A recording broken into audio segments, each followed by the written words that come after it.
Now students we will discuss strong nuclear force. तो strong nuclear force का मतलब है कि इसके मैं डेफिनेशन लिख देता हूँ। Strong nuclear force, the strong attractive force. Student ध्यान से सुनना, द स्ट्रॉन्ग अट्रैक्टिव फोर्स, ऐसी फोर्स जो बहुत स्ट्रॉन्ग है, ठीक है, और क्या करती हो, विच बाइंड्स, बाइंड्स मतलब बांधना, ठीक है, bond banana, binds together, which bind together the protons and neutrons। ये चीज़ ध्यान से सुनिए। ऐसी force which bind the protons and neutron is called strong nuclear force. Strong nuclear force, strong nuclear force जो प्रोटॉन्स और न्यूट्रॉन्स को, जैसे आपके पास ये एटम है, तो एटम के अंदर क्या होते हैं, बहुत सारे प्रोटॉन्स होते हैं और अंदर उसमें न्यूट्रॉन भी होते हैं, they don't have any charge, और उसके बाहर इलेक्ट्रॉन्स घूम रहते हैं। तो क्वेश्चन आता है कि न्यूट्रॉन जो है वो, उसके ऊपर तो कोई चार्ज होता नहीं, तो वो कैसे बाइंड होके रहते हैं यहाँ पे, मतलब अंदर कैसे रहते हैं। तो ऐसी फोर्स है जो मतलब जैसे कोई बिगन से कोई एटम की बात कर रहे हैं हम, तो उसके अंदर ये जो ऐसी फोर्स है जो प्रोटॉन्स और न्यूट्रॉन्स को बाइंड करके रखती है, ठीक है। इसके बारे में आप 12th में स्टैंडर्ड डिटेल में पढ़ेंगे, केमिस्ट्री में और फिजिक्स में भी, कि ऐसी कौन सी फोर्स है जो न्यूट्रॉन्स को बाइंड करके रखती है, उसको हम क्या बोलते हैं, स्ट्रॉन्ग न्यूक्लियर फोर्स, ठीक है। मीन्स कि जैसे न्यूट्रॉन से प्रोटॉन बना, फिर न्यूट्रॉन बना, ठीक है, तो उससे जो कुछ एनर्जी रिलीज हुई, वही एनर्जी इसको बाइंड करके रखती है। इस टाइप का क्वेश्चन हम 12th में पढ़ेंगे, तब मीन्स आप बिल्कुल थोड़ा सा इसके बारे में थोड़ा सा नॉलेज गेन करिए कि हाँ, ऐसी फोर्स है जो प्रोटॉन्स को, जो प्रोटॉन्स हैं और न्यूट्रॉन को बाइंड करके रखती है, उसको हम स्ट्रॉन्ग न्यूक्लियर फोर्स बोलते हैं, ठीक है। So this force is different from electrostatic and gravitational force. Electrons do not experience this force, electron इस फोर्स को एक्सपीरियंस नहीं करते। So this force is different, this force is different, ठीक है, from electrostatic this force is different from electrostatic and gravitational force, gravitational force या forces, these are two forces, gravitational and electrostatic and gravitational forces. और main point आपको याद रखना है कि electrons do not experience this force. Electron इस force को experience नहीं करता, क्योंकि जो न्यूट्रॉन है वो न्यूक्लियस के अंदर होते हैं। तो न्यूट्रॉन जो है उनके ऊपर कोई चार्ज नहीं होता है, तो वो कहीं भी मूव कर सकते हैं, लेकिन वो न्यूक्लियस के अंदर ही रहते हैं, इसलिए इसको हम स्ट्रॉन्ग न्यूक्लियर फोर्स बोलते हैं, जो इसको बाइंड करके रखती है, ठीक है। अब इसकी इंपॉर्टेंट प्रॉपर्टीज देखिए आप, important properties of strong nuclear force. Strong nuclear force,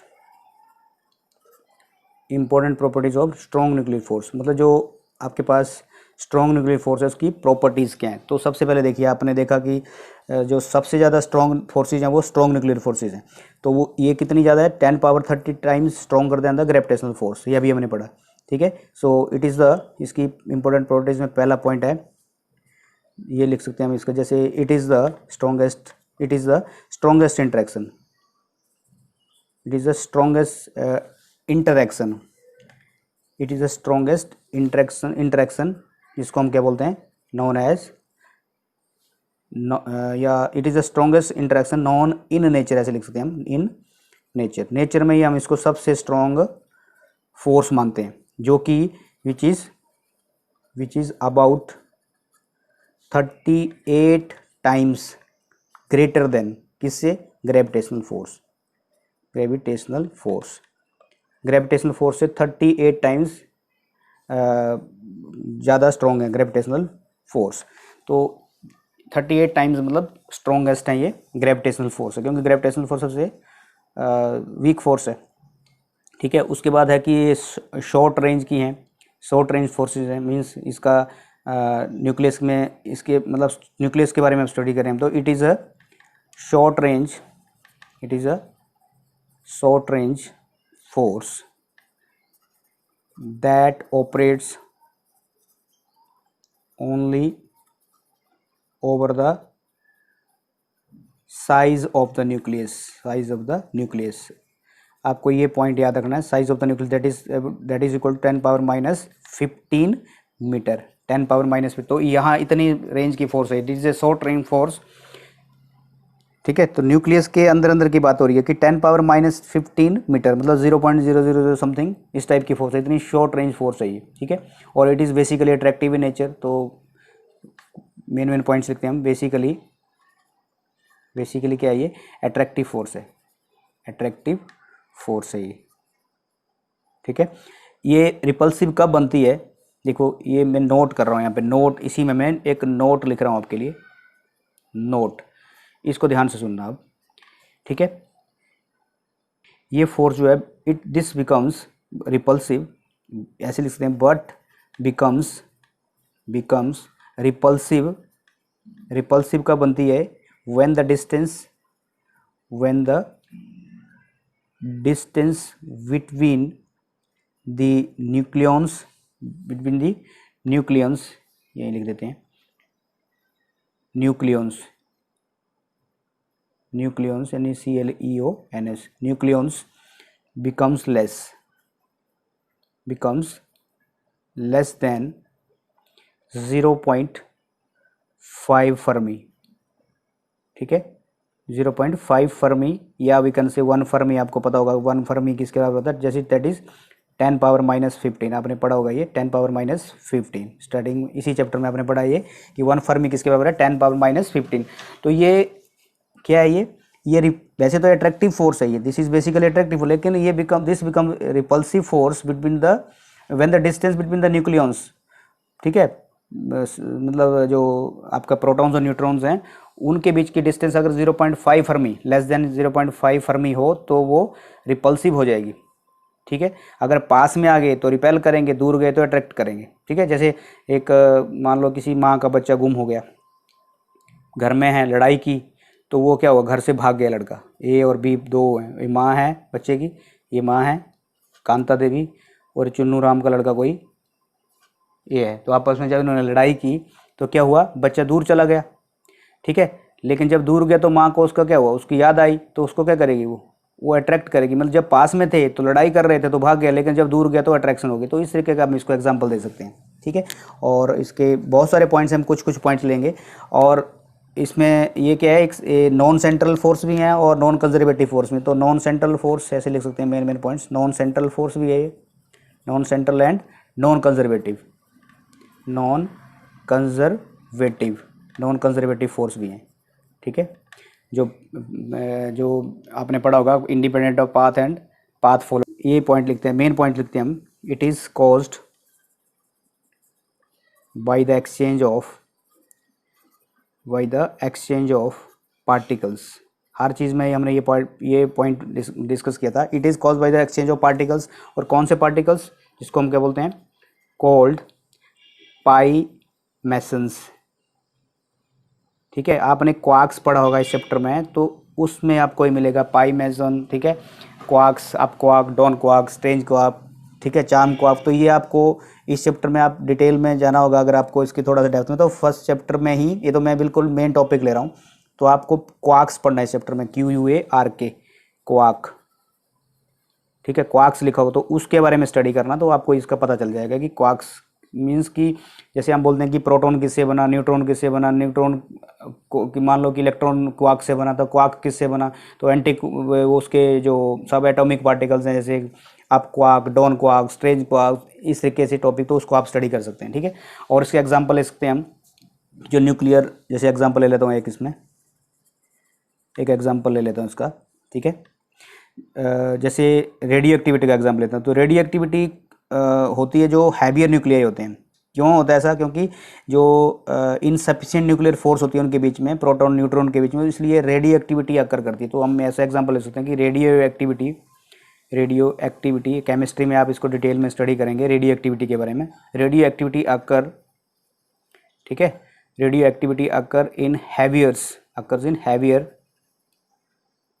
ठीक है, हैवियर न्यूक्लियाई, जो हैवी न्यूक्लियाई हैं उसमें रेडियो एक्टिविटी, जैसे यूरेनियम, थोरियम, इस तरीके के। ठीक है, उसमें कोई भी आप चार्ज पार्टिकल स्ट्राइक करोगे तो वो बॉम्बार्ड करेगा, तो रेडियो एक्टिविटी अकर इन हैवियर न्यूक्लियाई। ठीक है, एग्री निकले बिकॉज, क्यों होता है ऐसा, because of insufficient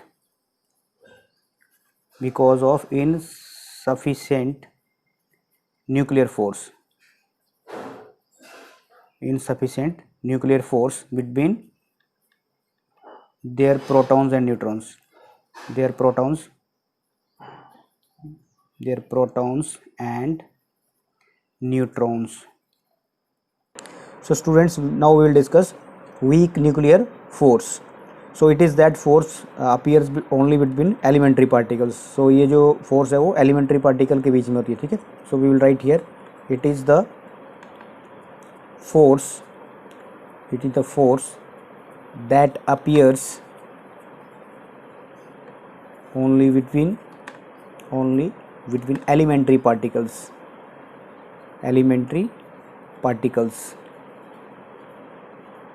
It is the force that appears on the elementary particles involved in nuclear process, जैसे कि such as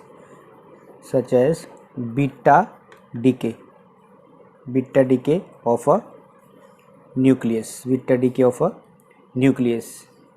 जब न्यूक्लियस का बीटा डीके होगा तब ये फोर्स अपीयर होगी. Means it is that force, या it is the force that appears between elementary particles involved in nuclear process such as beta decay of a nucleus. जैसे for example I am writing here, for example ले लेते हैं कि जैसे मान लो कि इन beta DK में क्या होगा कि जो न्यूक्लियस है आपके पास वो एमिट करेगा electron. Means in beta decay the nucleus emits an electron and an uncharged particle called anti neutron. जैसे मान लो ये आपके पास न्यूट्रॉन, तो इससे क्या निकलेगा, हमें एक प्रोटॉन मिलेगा, ठीक है, इलेक्ट्रॉन मिलेगा और एंटी न्यूट्रिनो. जैसे आपने 1 + -1 किया तो 0 आ गया एटॉमिक नंबर, और 1 + 0 किया तो 1 आपके पास एटॉमिक मास आ गया, ठीक है. तो इलेक्ट्रॉन एंड एंटी न्यूट्रिनो, जो इलेक्ट्रॉन है और anti neutrino interact with each other, आपस में इंटरेक्ट करेंगे, ठीक है, through the weak nuclear force. उसको क्या बोलेंगे हम, anti neutron. This is anti neutrino, anti elementary particle, anti neutrino, ठीक है. सो अब इसकी इंपॉर्टेंट प्रॉपर्टीज हम डिस्कस करेंगे. इंपॉर्टेंट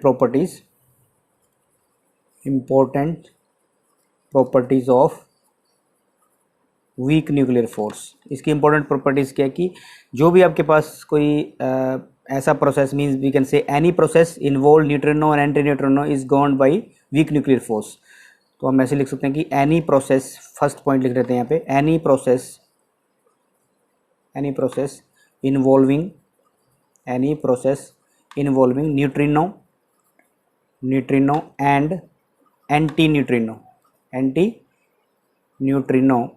मैं आपको समझाता हूँ ये न्यूट्रिनो और एंटी न्यूट्रिनो क्या है. अगले वाले पार्ट में मैंने ये इसको डिस्कस किया हुआ. Any process involving neutrino and anti neutrino is governed by weak nuclear force, ठीक है. उसके बाद सेकंड पॉइंट लिखते हैं हम. जैसे मान लो कि हमने इसके स्ट्रेंथ की बात की थी, तो ये जो आपके पास वीक न्यूक्लियर फोर्स है, it is 10 power 25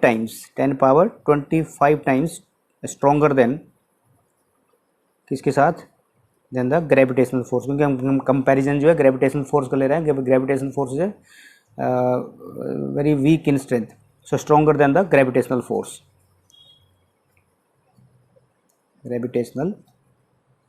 Yeah, we can say force या interaction भी लिख सकते हैं हम, interaction, ठीक है, gravitational interactions.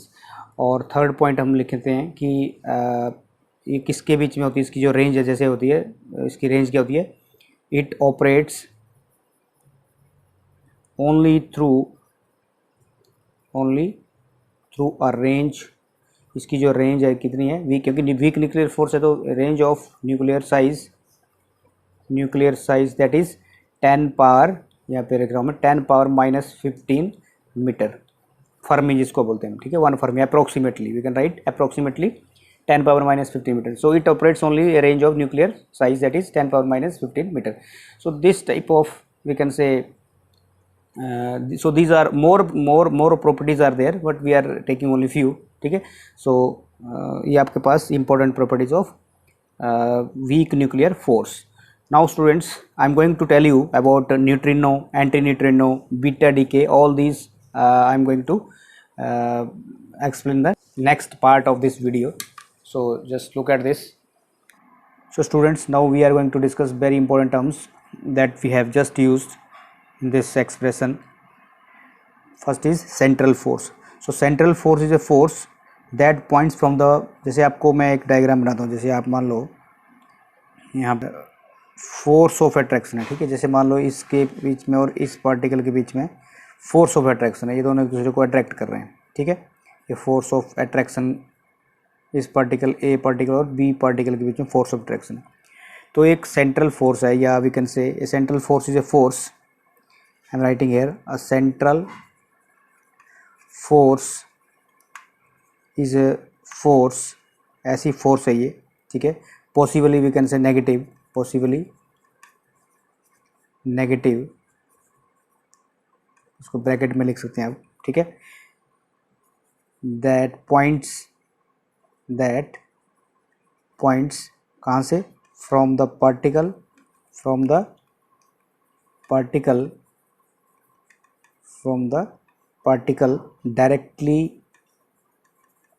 directly towards a fixed point.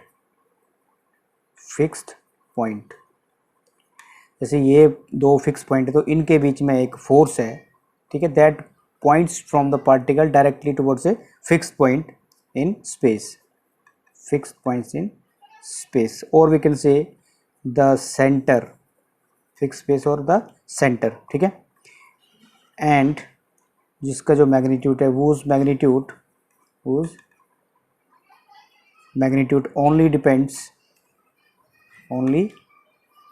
Depends, जिसका मैग्नीट्यूड डिपेंड्स करेगा ऑन द, किसके ऊपर, on the distance of the object, ठीक है, टू द सेंटर. तो ये सेंट्रल फोर्स है. एक होती है नॉन सेंट्रल और एक है सेंट्रल फोर्स. जो अभी ने टर्म प्रॉपर्टीज पढ़ा था, उसमें ये कुछ टर्मिनोलॉजी हमने स्टडी किया था कि central force is a force that points from the particle directly towards a fixed point.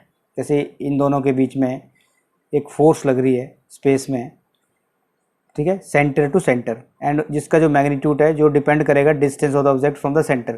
तो सेंटर से इस ऑब्जेक्ट की क्या डिस्टेंस है उसके ऊपर डिपेंड करेगा, ठीक है. और दूसरा हमने एक और इम्पोर्टेंट पॉइंट डिस्कस किया था, जैसे मैं यहीं लिख देता हूँ उसको. सेकंड पॉइंट जैसे हमने डिस्कस किया था, दैट इज़, वो पॉइंट था आपके पास. Second point was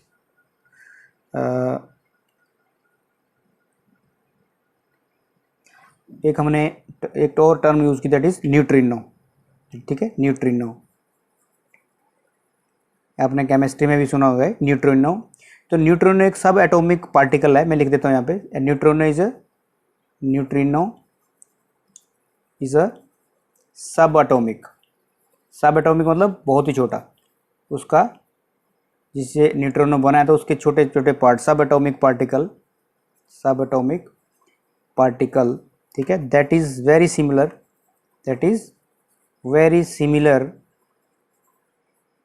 to an electron. वो इलेक्ट्रॉन की तरह ही होता है, that is very similar to electron. लेकिन इसके जो बट ये आपने लिखना है यहाँ पे, but has no electrical charge, but has no electrical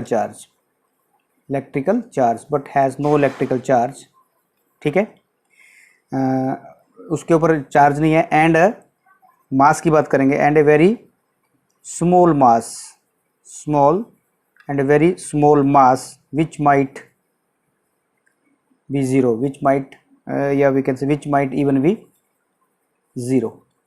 वो मास ज़ीरो भी हो सकता है या बहुत ही कम मास है, ठीक है. तो इलेक्ट्रॉन की तरह ये, लेकिन इसमें लिखा है कि न्यूट्रिनो इज ए सब एटॉमिक, न्यूट्रिनो क्या है, एक सब एटॉमिक पार्टिकल है, that is very similar to an electron. Electron की तरह बिल्कुल सेम है, but has no electrical charge, उसके ऊपर कोई चार्ज नहीं है, and a very small mass, and a very small we can say जो उसका मास होगा यहाँ पे, एंड वेरी स्मॉल मास लिख सकते हैं हम यहाँ पे, वेरी स्मॉल मास, ठीक है, वेरी स्मॉल मास इवन